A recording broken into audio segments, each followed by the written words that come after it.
Artinya apabila ada dzurriyyah Rasul kemudian akhlaknya bejat, omongannya kotor, kalau madak-madak kayak ngawur, akhlaknya jelek, peranginya jelek, tidak punya kasih sayang kepada umat, positif, itu namanya palsu. Semua dzurriyyah Rasul tidak ada yang mencuri, tidak ada yang korupsi, tidak ada yang dawir, tidak ada yang minta uang dari pintu satu ke pintu yang lain. Kalau ada dzurriyyah Rasul minta-minta dari pintu satu ke pintu yang lain, positif, palsu. A'udzu billahi minasy syaithanir rajim. Laqad ja'akum rasulun min anfusikum azizun 'alaihi ma 'anittum harisun 'alaikum bil mu'minina raufur rahim. Assalamualaikum warahmatullahi wabarakatuh. Yang belakang bisa nanti. Nama saya Ibu Koyumah dari ya, Bun. Desa Babakan Losari Lor. Yeah. Yang saya tanyakan saat ini kan sedang viral masalah nasab nabi-nabi, orang-orang mengaku keturunan nabi sampai tes DNA. Ya, Bun. Kemudian banyak yang mengaku Habib. Turunan nabi. Yang saya tanyakan itu ciri-ciri Habib yang asli, kemudian nasabnya langsung ke Nabi Muhammad itu yang seperti apa? Itu saja Pak Kiai, terima kasih. Bismillahirrahmanirrahim. Orang bingung mikirin nasab gara-gara tidak mikirin nasib. Laisal fata mayyakulu abi walakinnal fata mayyakulu anada.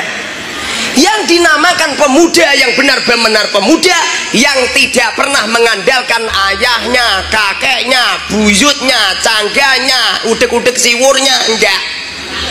Yang dinamakan pemuda adalah mengatakan apa mene gelut karo aku, lah itu baru pemuda. Pemuda tak kandake pak aku masa gitu, bapakku dokter takon nyuntik bokongmu, ya kan? Masa gitu? Jadi orang itu terlalu bingung masalah nasab gara-gara tidak pernah memikirkan nasibnya diri sendiri. Pada akhirnya bingung, pada akhirnya kacau balau.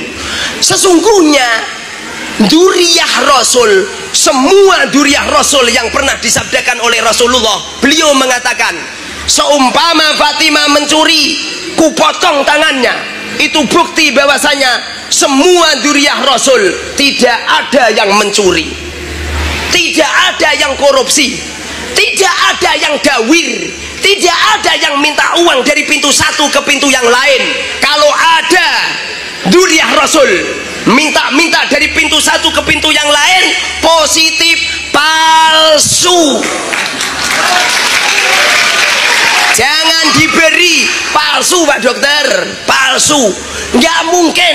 Darah Rasulullah itu jiwanya wabil mu'minina raufur rahim, jiwanya berbagi, jiwanya memikirkan, mensubsidi, memikirkan kesejahteraan umat, bukan malah nodongi umat. Tidak menjual imamah yang besar sak gentong-gentong, bukan memamerkan serban yang besar, jubah yang anu. Pada akhirnya hanya untuk menipu umat, untuk mencari uang yang sedikit. Bohong. Dzurriyyah Rasul tidak seperti itu. Dulu ada putranya Nabi Nuh, dia seorang nabi dan seorang rasul, termasuk ulul amri, ulul azmi. Apa yang terjadi? Kan'an dirungkatkan oleh Allah, Kan'an dikatakan oleh Allah, laisa minkal, mereka tidak termasuk keluargamu. Laisa min ahlik, wahai Nabi Nuh, mereka tidak termasuk keluargamu. Innahu ghairu amalin solihin, mereka Kan'an tidak termasuk orang yang baik. Artinya apabila ada dzurriyyah Rasul kemudian akhlaknya bejat, omongannya kotor, kalau madak-madak kayak ngawur, akhlaknya jelek, peranginya jelek, tidak punya kasih sayang kepada umat, positif, itu namanya palsu. Paham?